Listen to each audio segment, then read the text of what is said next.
Coast of the Roman Empire, 117 AD. Torches flicker on towers along the shoreline. Guards watch the dark horizon. Then comes a new kind of thunder. Two Sikorsky CH-53E Super Stallion helicopters appear out of nowhere. Low, fast, silent, until they're almost on top of it. They flare above a narrow strip of firm ground just beyond the beach. Not a full landing, just close enough. Ropes drop. 45 Marines hit the ground and run for the trees. This team is here for one mission only: take control of the greatest empire in history.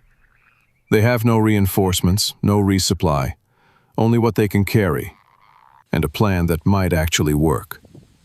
And just remember, this is a sandbox what-if. We're not dealing with time travel problems. We're not even aiming for perfect realism, if that's even possible.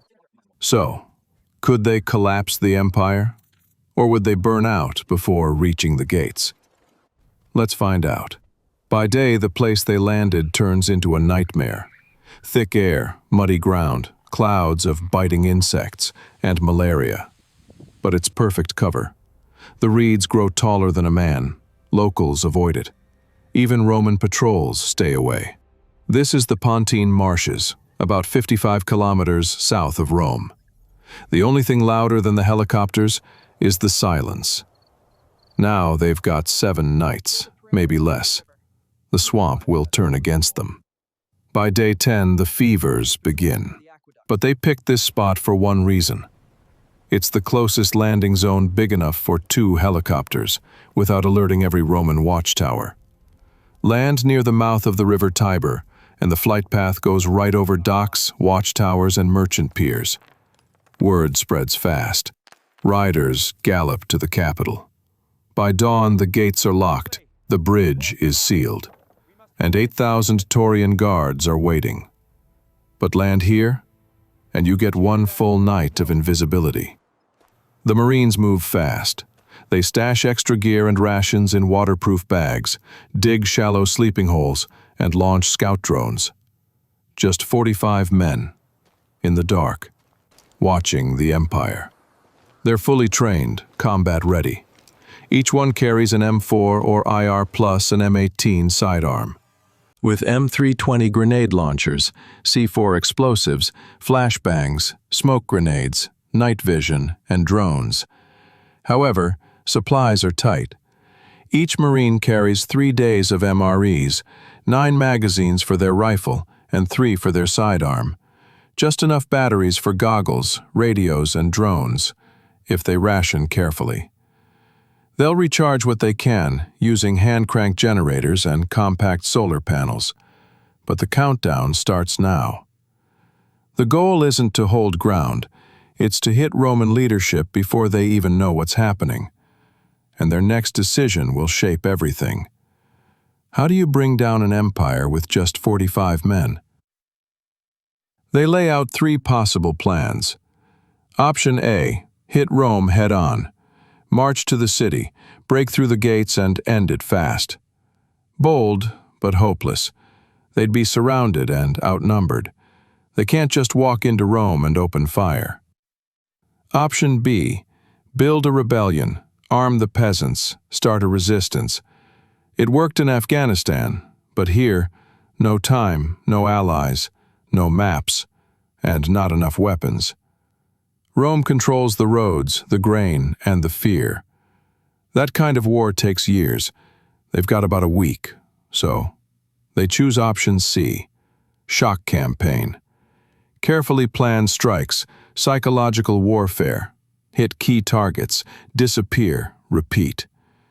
They burn villas, light fake signal fires, flood grain stores, take down aqueducts. They hit tax stations, disappear into the night, and return even harder. Not to win battles, but to destroy confidence. They'll use thermal sights, drones, and modern tactics to make Rome believe something impossible is happening. And in a world without flashlights, they own the night.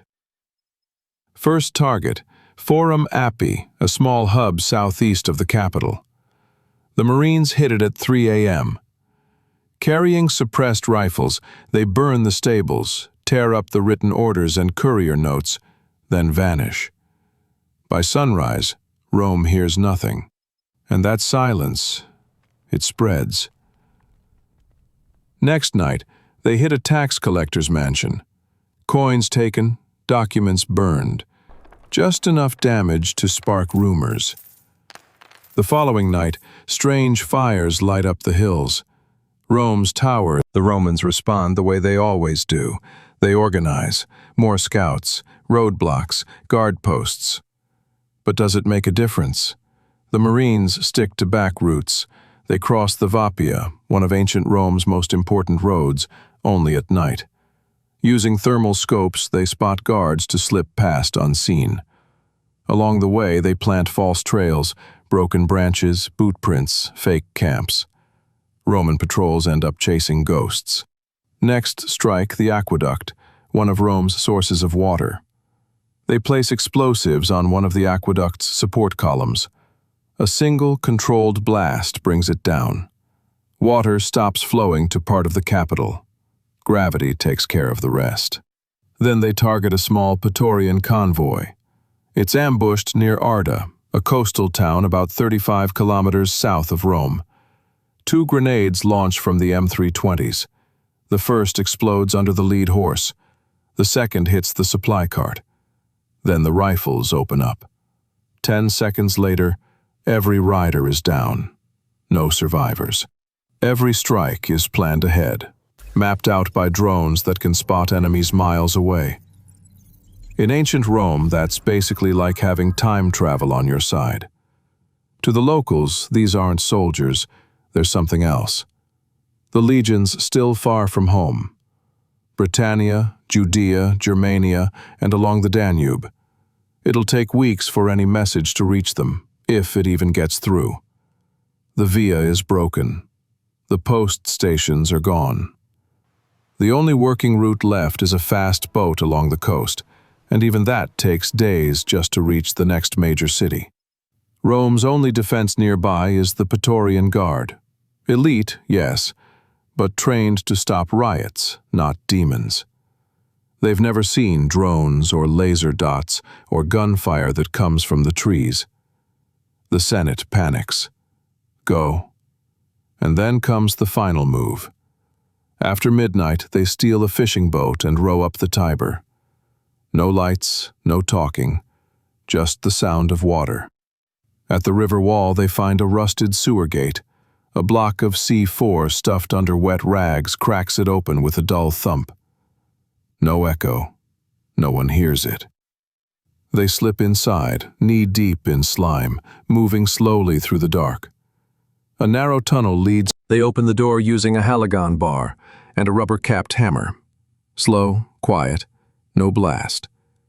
They move up fast, rifles up, lasers sweeping the room. The Taurian prefect, the top commander of the Taurian Guard, grabs for his sword. One silenced shot tanks him down. The rest freeze, shields halfway raised. The regents, still in their night cloaks, are zip-tied and placed under guard. Total time inside, around 10 minutes. 12 guards down, no alarms. By sunrise, the palace corridors echo with silence. Outside, Rome wakes to stillness. They did it. They broke the Roman chain of command in 7 nights. The guards are disgraced. The Senate freezes.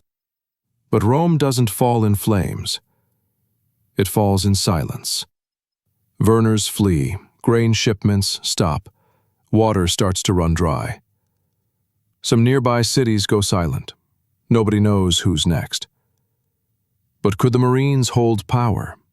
Number. At least not for long. If Rome did manage to get a message to the legions or to Tron, they'd probably be on their way soon. Their bullets are almost gone, their batteries are dying. The swamp is turning on them. The first fevers hit. But the job is already done.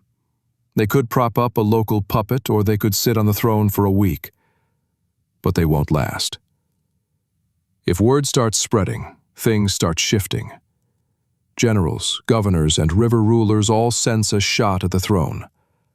The empire either fractures or finds a new leader and a new direction. But one thing is certain: the Marines' footprint would last. They didn't raise an American flag. They didn't even take cities. But they made fear contagious. For years, debates would rage. Were they mythical creatures, a distant, advanced civilization, or the gods themselves? So, could a single U.S. Marine platoon conquer ancient Rome? Technically, yes, but only for a moment. Still, it could spark an entirely new path for the future of the empire. And if you thought that was insane, wait until a Navy SEAL team runs into 10,000 samurai. That one's next. But there are angles we haven't explored yet, the ones that really peel back the surface. Can't get reliable information out, people panic. Another major vector, economic shock. The Marines did more than physical damage. They torched cotton bales, sabotaged roads for kilometers, and smashed warehouse doors. Rome had never been hit in so many isolated places at once. When supplies stop, farmers can't sell crops, and prices spike in the marketplace. Anxiety spreads through the lower classes, and political pressure builds. And the religious angle. Roman gods, often entangled with politics, see their temples left unattended. If people begin to think the gods are silent, they invent new stories. The Marines left unfamiliar sign-offs at shrines at night, psychological breadcrumbs that local priests described as cursed or ominous. Religious leaders then spread rumors to the populace, signaling that Rome's power had waned. On some nights, the Marines captured couriers and quietly read intercepted correspondence, learning trade routes, enemy encampments, and command timetables. When they destroyed a posting station, they didn't just break a wall. They intercepted mail, forged letters, and sent falsified decrees in the emperor's name. Imagine a nighttime message: supplies will be delayed, and the next day, people choose to hide or hoard rather than restock markets. But the operation's biggest limits were logistics and health. 45 men can't sustain a modern supply chain in an ancient swamp. There are no resupply helicopters, no immediate reserves. Every battery, every round of ammunition, every filter becomes precious. They manage risk with decisions. Strike at night, hide by day. Minimize contact, use surgical sabotage, and always keep an exit plan. Even the exit plan frays.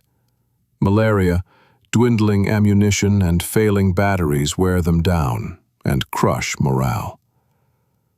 In reality, fear alone doesn't always topple a state. If the empire has strong institutions, experienced legions, and political resilience, it can restabilize. Suppose Tron returns quickly with legions. Within 2 weeks, Rome could reassert control. The legions are disciplined.